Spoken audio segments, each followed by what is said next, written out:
محمد خالد الحنفي د ایران سفیر سره وکتل. د امر بالمعروف نهي عن المنکر او شکایتونو اورېدل وزارت سرپرست وزیر شیخ محمد خالد الحنفي نن شنبه په خپل کاري دفتر کې د ایران سفیر سید حسن کاظمي قومي او ورسره هیئت سره وکتل. لومړی سرپرست وزیر ورته هرکلی او ښه راغلاست وویلو او بیا هغوی د وخت او ملاقات ورکولو مننه وکړه. شیخ محمد خالد حنفي د ایران هیواد له لوري د افغانستان اسلامي امارت سفیر منل او سفارت ورته سپارل وستایل. له هغوی یې د دې کار مننه وکړه او دا ایران کې د افغان مهاجرینو لپاره هم یو ستر مسؤلیت ادا کول وګڼل چې کلونه د ایران له لوري ښه میلمه پالنه شوې تر څو د هغوی چارو ته لا ښه رسېدنه وشي.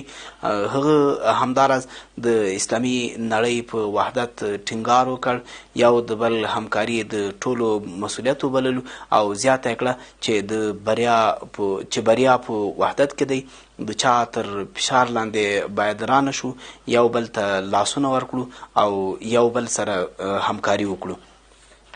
د ایران سفیر کاظمي قومي وویل زموږ افتخارات د مستضعفو مسلمانانو حمایت دی، هغه که په هره سیمه کې وي او څنګه چې نورو ته د ایران په امورو کې د مداخلې اجازه نه ورکوو، ځان ته هم دا حق نه ورکوو چې د نورو په چارو کې مداخله وکړو.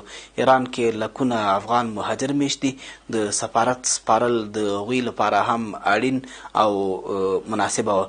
نوموړي زیاته کړه چې ځینې خلک د ښځو د حقوقو موضوع یادوي خو هغوی ته په رښتینې توګه د ښځو حقوق نه دي معتبر. د ښځو د تعلیم او حقوقو مسئله ستاسو کورنۍ موضوع ده او په سمه توګه حل کړئ لکه څنګه چې حق دی. اوسنی حالت آن د تیر نظام د خلکو لپاره هم د خوښې وړ دی او وایي چې اوس د منکراتو مخه په بېسارې توګه نیول شوې ده.